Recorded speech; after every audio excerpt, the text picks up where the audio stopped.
Good morning, good afternoon, good evening. This is the second half of annotating documents, the Magna Carta. This is, of course, part two, second part. In the last part, we annotated steps one and two. We addressed key information and we met the document. Okay, addressing key information was background information, important information about the actual document, reflections, reactions, relationships to other topics. And if you've noticed in that, and by the way, this is what I love about this. If you click on where you highlight it, it goes right to the actual comment, which is really cool. We've noted this is a primary source. We've noted what the barons forced John to do and why. Because they wanted him to follow the rules established by King Henry II, such as common law, trial by jury, equality under the law. We also noted what led them to do this. We'll come back to this, okay? But it's cruel to his subjects, taxed them heavily, executed people without trial.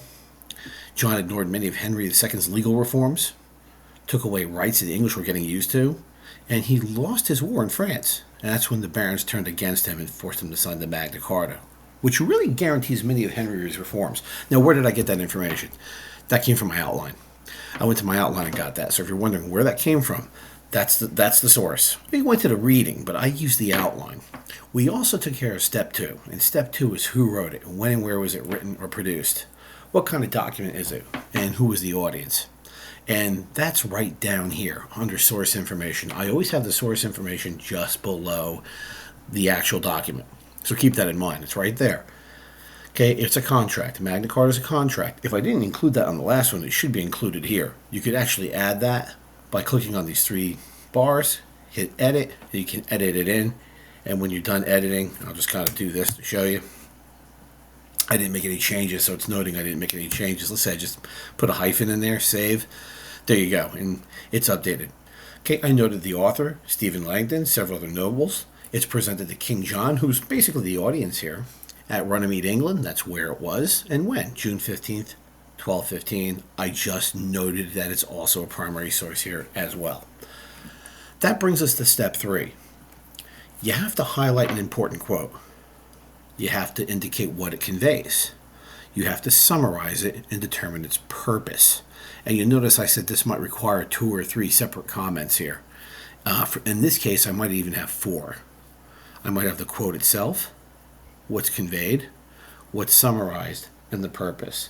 Now, I may be able to take what is conveyed and summarized. Well, actually, I may be able to take what's quote and conveyed and put them together. So I think I'm going to have 3 comments here. So once I have my quote, I'm going to highlight it and indicate what's conveyed by that. Let's do that first. So the one I chose is actually 39. I like this one about no free man shall be seized or imprisoned, or stripped of his rights or possessions, or outlawed or exiled, or deprived of his standing in any other way, nor will proceed with force against him, or send others to do so, except by a lawful judgment of his equals, or by the law of the land. Now, I can already tell what that relates to, because I know about individual rights, and I know about shared powers, and I know about rule of law, and I know about limited government. And this is an example of limited government. It's an example of having individual liberties. Okay, it's about rule of law. I know all those principles of the Magna Carta apply here. So when I answer, I'm going to consider those. Now, once again, when you're doing a comment, you can either hit insert and find comments here, or because I've already started commenting, the icon bar is coming up right here on my screen, as it should on yours too. I can click there, and hey, let me drop in. So I've highlighted the quote, so I'm going to say quote, and then I'll get right into it. The Magna Carta conveys that English subjects were entitled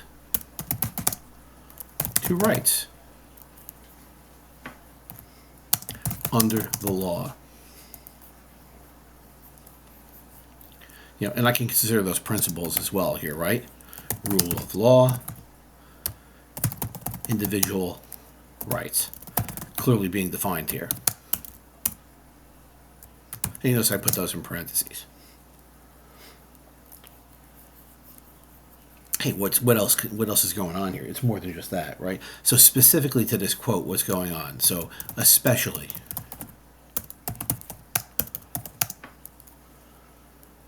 when being accused of a crime, people should receive equal treatment under the law and a trial by jury. Now you know exactly where I got that from. Okay, we know where that comes from. Okay, so there you, and really it says that here, right? You can't take away people's stuff. You know, people are protected. Their bodies are protected until they can have a trial by jury. Okay, and yes, I could have gone into how their possessions and how their goods and their rights are protected unless they receive trial by jury. I could have worded that in a different way, and if you choose to, that's okay. This is the way I did it. Okay, I'm going to hit comment, and now that comment's in. And guess what? I have my quote, and I have what's conveyed done. What's next? I'll go down and look. Let's say I forgot. So I got these two done. How about summarize and purpose? I'm going to do these separately. Now, when I summarize, I actually will just highlight the entire thing, because you do have to summarize the entire thing. So let's see what this is. And this is difficult. Some of you struggle with summary, so this is something you're going to have to overcome, right? So let's summarize what this is all about.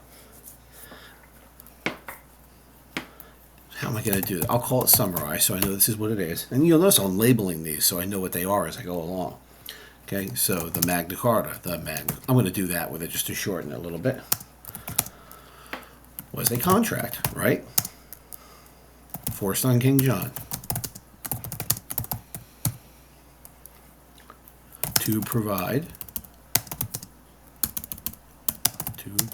Nice if I can type a little faster here, right? Protections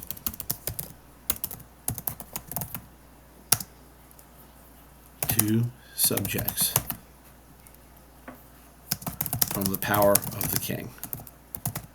Okay, got that. I mean, look at them all. They all do that, right? This is all limited government. I think that's pretty clear. It actually says it in the background information as well. So I got that much. Many of these rights dealt with trial by jury, the protection of property. What else do I have here? I'm looking down at the document. Oh, hey, and limited.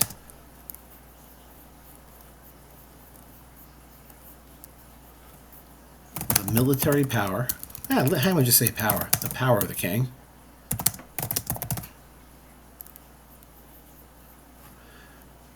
By forcing him to assemble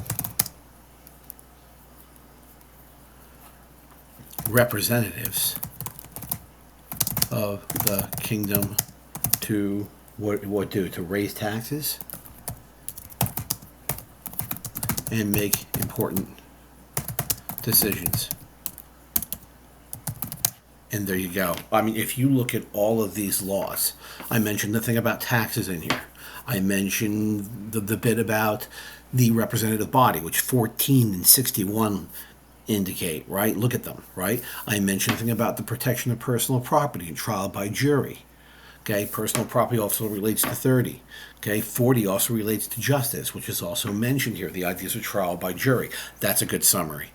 Okay, I'm going to hit comment. And there's my summary. So, hey, we're doing pretty good here.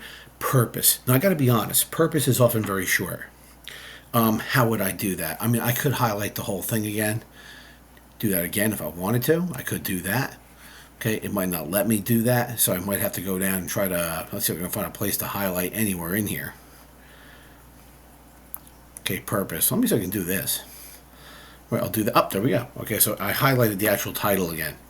And I'm gonna hit that comment button, and now I'm gonna do the purpose. What's the purpose of the Magna Carta? Now, the purpose of the Magna Carta, right, it was what? To empower the nobles, limit the power of the king. The purpose of the Magna Carta was to create representative government and protect individual liberties. What's my point? There's not one answer. You know, there's a couple of answers I could say here that are pretty good. I went with the purpose of the Magna Carta. That's I hope you don't mind my cuckoo clock, was to empower the nobles and limit the power of the king. There you go. Okay, kind of ironic that a cuckoo clock goes on when we're doing something that's a little cuckoo, right? So, purpose. The purpose of the Magna Carta was to empower the nobles and limit the power of the king. Could I add to this and also provide liberties to the subjects of England and representative government? Certainly could. Okay, I thought I mentioned a lot of that already in the summary, so I didn't go crazy with it here. That's a good purpose. I'm going to hit comment, and there's my purpose. I think we're done with part 3. Finished. We got the quote, we got what's conveyed, we got the summary, we got the purpose. So we're moving on to, it's actually step 3, step 4. Historical inferences. So what inferences did I use here? Okay, so I need 2 historical inferences. I will be honest with you, I tend to get my historical inferences not so much from the document itself, but the background information. I'm not saying you always have to do that, but it does actually sometimes work. So let me go to historical inference 1. And the one thing I noted way up top here is this thing about being compelled to sign the Magna Carta. And I'm going to hit, again, the comment button. You'll notice another comment's popping in there. And I'm going to call this cause and effect. Okay, I know that's one of the ones I have to use. Remember, you have to use either like compare, contrast, cause and effect, or context for one. And then for the other one, you're going to have to use periodization, historical relevance, or continuity and change. So I'm going to pick one from each category. So cause and effect. What's the cause? This is easy. John abused his power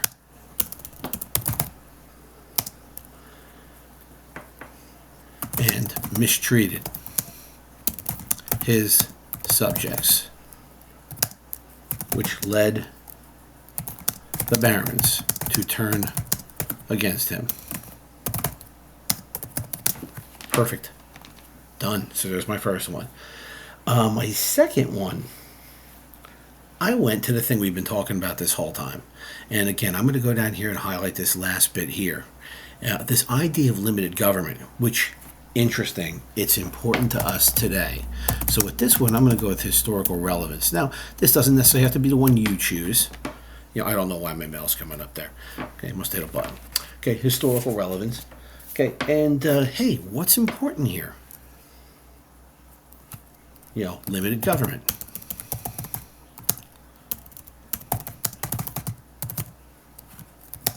Rule of law, individual liberties,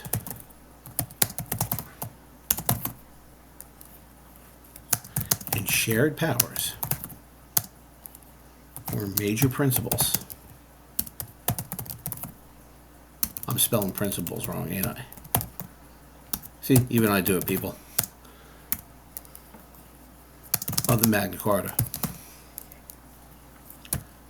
And continue to be considered major principles of modern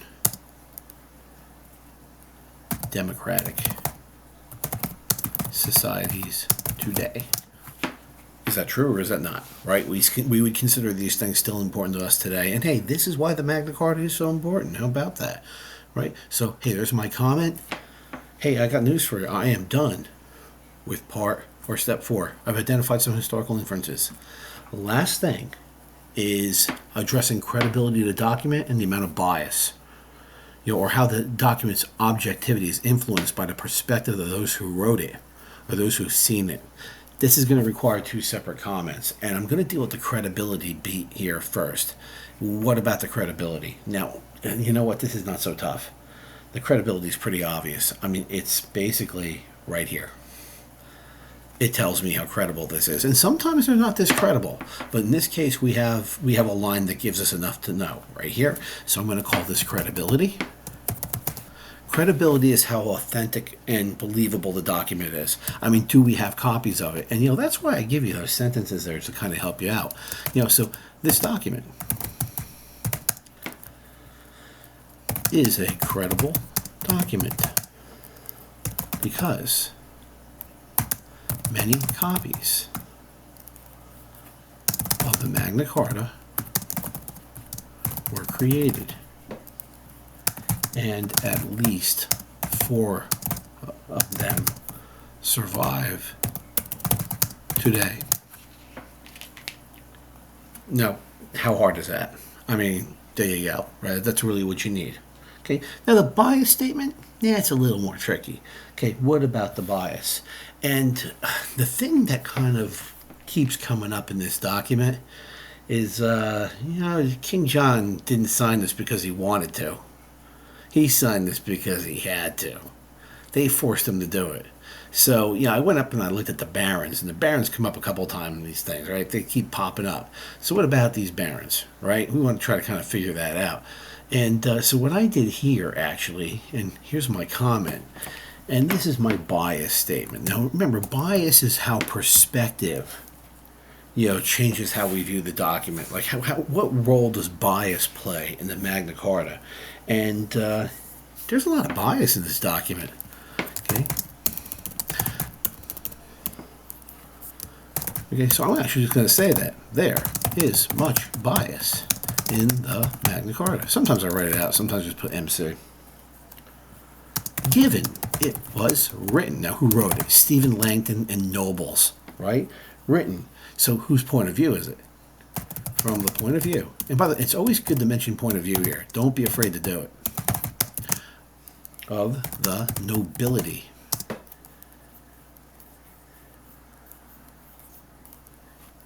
And with, how am I going to word that? See, sometimes I have to think about it a little bit too. Hey, I got it. And from the nobility's perspective. I'm going to use that word. So point of view and perspective are kind of the same thing, but I like the fact that I'm indicating that, that's whose perspective is being addressed here, right? So how do I know that?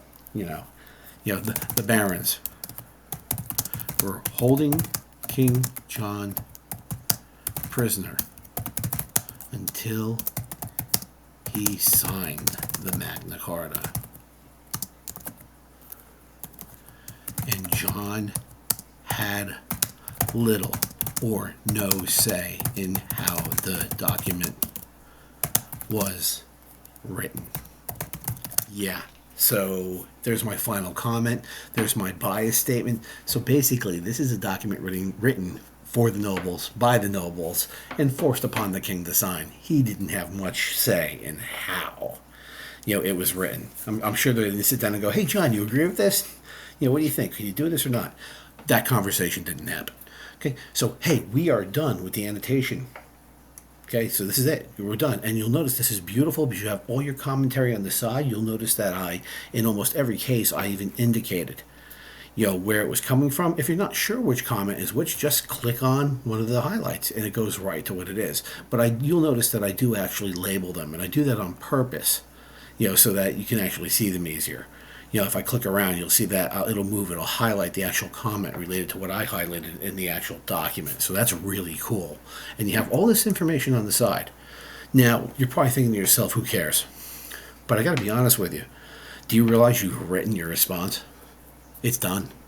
When you annotate, you actually are preparing your response already. So that's what what we're going to do is put this into a graphic organizer. And that's the graphic organizer I showed you when we went over the analysis activity. You'll have that now. Really, all you have to do is plug all this information into it. And there you go. You'll have that done as well. And that's what I'm grading this time. As far as writing the response, we'll save that when we get to the Mayflower Compact. Okay, hey, with that, thank you very much. If you have any questions, I'm in class, ask. Or if you're doing this at home, please email me. And with that, have a nice day.